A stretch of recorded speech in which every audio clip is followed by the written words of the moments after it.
More than 3,000 years ago, in what is now northeastern Louisiana, an ancient people transformed an ordinary ridge overlooking the Mississippi floodplain into one of the greatest engineered landscapes in early North America.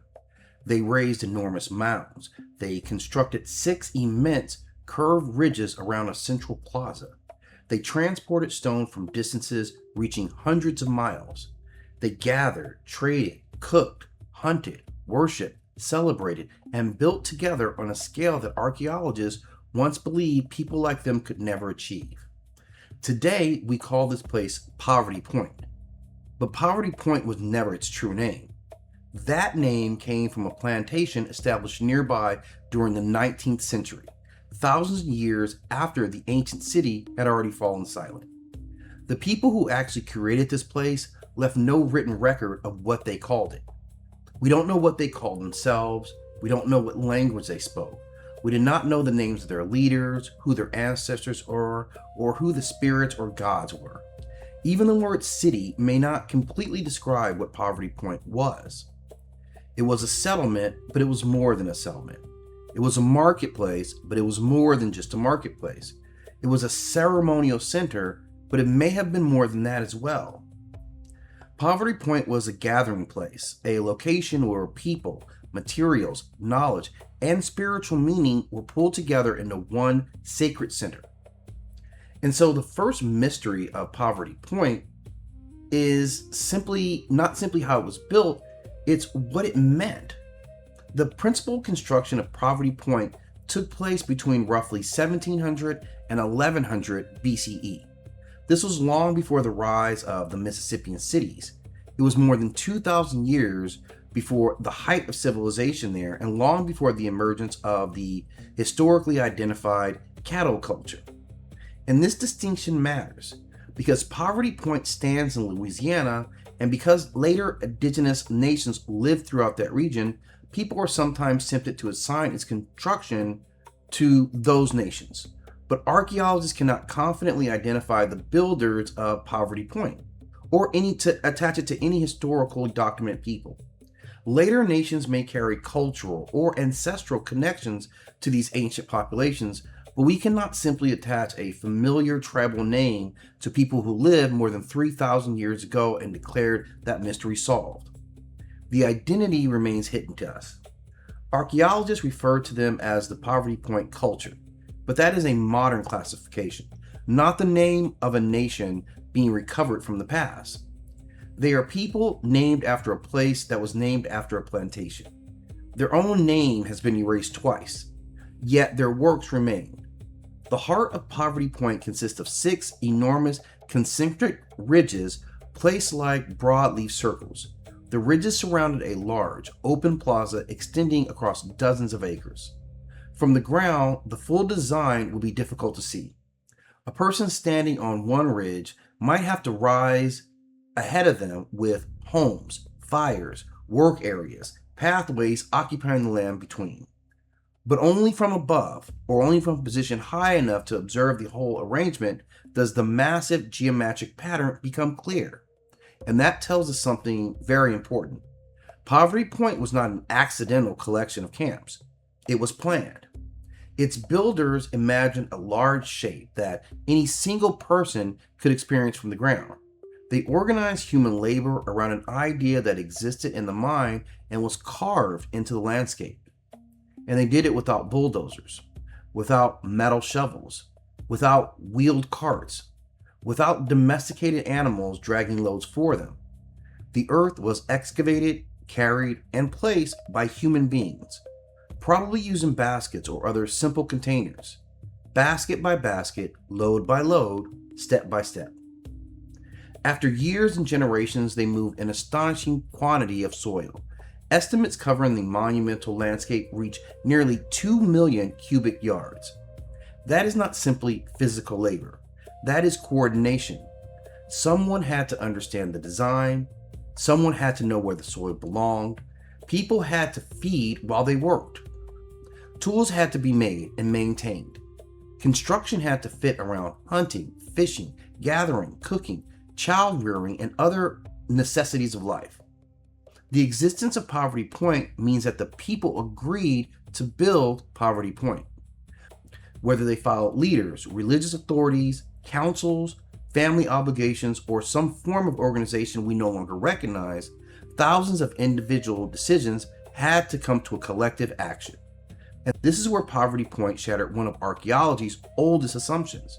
For generations, scholars commonly believed that monumental architecture required agriculture. The old theory was simple. People settle down first, cultivate large quantities of food, produce a surplus, create permanent social classes, and only then possess enough labor to build cities, temples, and monuments.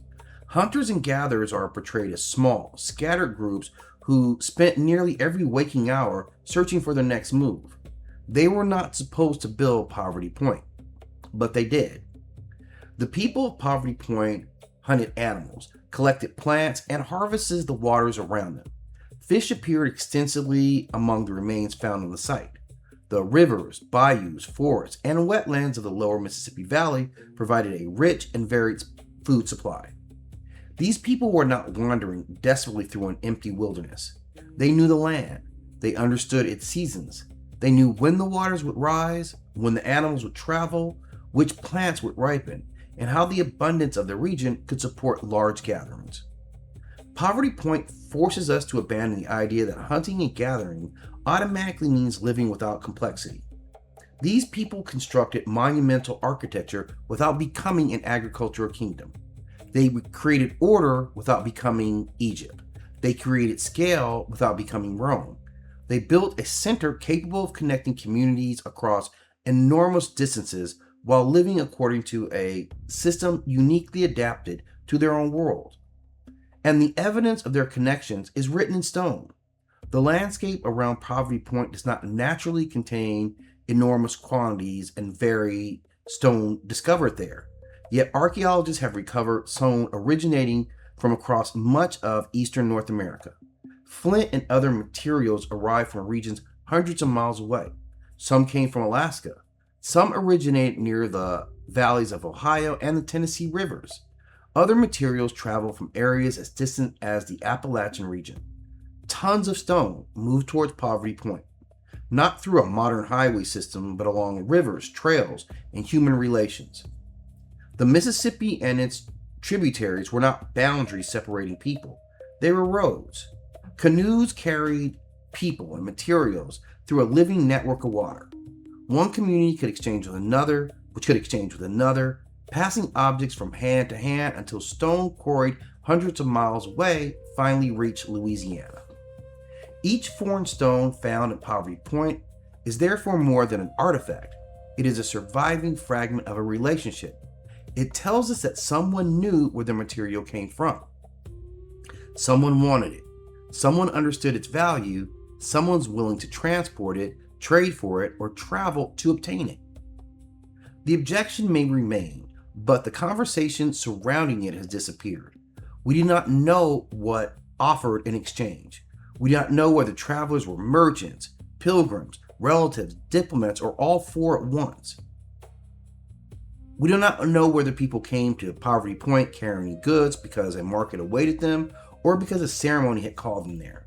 But the stones prove that Poverty Point was not isolated. It stood at the center of the world. Among its most distinctive objects were small, fire-clay forms now called Poverty Point objects. They came in different shapes: balls, cylinders, cones, and forms marked with grooves or impressions. They were not merely decorative. Many appear to have been used in earthen ovens. The clay objects could be heated and arranged in pits to cook food, functioning more like reusable cooking stones in a region where natural rock was scarce. And here, the people transformed limitation into innovation. If the land did not provide enough stone, they made something that behaved like stone. They shaped earth, placed it in a fire, and used heat to control its density. The same pattern appears throughout Poverty Point. Earth became a cooking stone. Earth became a home. Earth became a platform. Earth became architecture. And eventually, Earth became a monument. The greatest of the monuments is now called Mound A. It rises approximately 72 feet above the surrounding ground and dominates the landscape.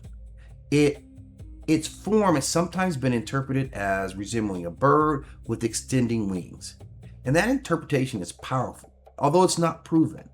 But surviving inscriptions tell us this is the image of a sacred bird. We must be honest about what we know and what we're imagining. But neither should pretend symbolism is possible simply because its exact meaning cannot be discovered. Across many indigenous traditions, birds occupy the boundary between worlds. They move upon the earth, rise into the sky, and see the landscape from a perspective unavailable to human beings. If Mound A was intentionally created as a bird, perhaps it represented flight, authority, transformation, or a connection between the human and celestial worlds. Perhaps it did not. The responsible mythic reading does not turn possibility into fact. It stands on the edge of what is known and it listens. Whatever its precise meaning, Mount A was not a natural hill. People chose to raise it. They gathered soil and elevated one portion of landscape above another. They created a place which a person could look over the edge, the plaza, the bayou Macon, and the broad floodplain beyond. To build upward is never an empty act. Height changes perspective. Height separates ordinary ground from extraordinary ground. Height creates a destination. And in a flat landscape dominated by water and sky, an artificial mountain would have to carry a presence difficult for us to recreate today. The central plaza may have carried equal importance. Archaeologists suggest that the wooden plank posts were once erected there, sometimes arranged in circles. We do not know exactly where these wooden circles represented. They may have marked gathering areas. They may have structured ceremonies. They may have observed celestial movement and organized social pace. They may have severed purposes that combine religion, politics, astronomy, and community, categories that modern people share more sharply than ancient people often did. But what we can say is that the plaza was not empty in the sense of being unused. Its openness was intentional. The surrounding ridges gathered people across the center, while the center created room for something to happen. Perhaps fires burned there at night, perhaps stories were recited, perhaps goods were exchanged, perhaps marriages joined distant communities, perhaps the dead were remembered and the living were introduced. Perhaps people arrived after long river journeys and saw the mounds rising into distance, knowing they had reached the place where the world came together. They could not invent a foreign religion merely to fill this silence, but silence does not mean absence. The design, labor, and scale of Poverty Point strongly suggest meaning beyond simple survival. People do not move mountains of earth for no reason. Around 1100 BC, the great activity of Poverty Point declined. Why it declined remains uncertain. Environmental changes may have disrupted the old networks, rivers may have shifted, communities may have reorganized, and the social or ceremonial purpose drawing people towards the center may have just been weakened. There's no single written account describing the final days. There may never have been a final day at all. Great places do not always die in dramatic fashions. Sometimes fewer people arrived each season. Fewer fires burned at night, trade routes turned elsewhere, homes are repaired less often. Generation remembers the old ceremonies, while the next knows only fragments. Eventually, the path grows quiet. Centuries later, another indigenous community added a mound to the landscape. But the original age of Poverty Point had already passed. The great gathering place became memory, and the memory faded. Forest, weather, and centuries of human activity softened the ridges. European settlers arrived without understanding the full scale of what rested beneath their feet. A plantation gave the area the name by which an ancient complex would eventually become famous. But the earth survived. Survival carries a lesson. History often teaches us to recognize civilization only when it wears familiar clothing. We are trained to look for stone places, written laws, crowned rulers, armies, agricultural, and permanent social classes. When those things are absent, ancient people are described as primitive. Poverty Point exposes the weakness in that definition. It's people built without kings whose name we know. They traded without money we recognize. They engineered without modern instruments. They organized without leaving behind a written bureaucracy. They provided a monumental center without following the standard path that scholars once insisted civilization had to follow. It's therefore not a failed version of another civilization. It's evidence of another possibility. The people found in gathering. The wealth moved through relationships. The roads were rivers. The monuments were shaped from the body of the earth itself. Their achievement did not depend on becoming someone else. And perhaps this is why Poverty Point remains so difficult to understand. The site does not fit comfortably inside of old stories. It should not exist according to the rules once imposed upon its builders. Yet there it stands. The ridge still curves around the plaza. The great mound still rises above the Louisiana soil. Stones still testify to journeys whose travelers has no recorded names. Poverty Point is a message written in landscape by people who knew their lives were larger than survival. They looked at the earth and saw architecture. They looked at the rivers and saw roads.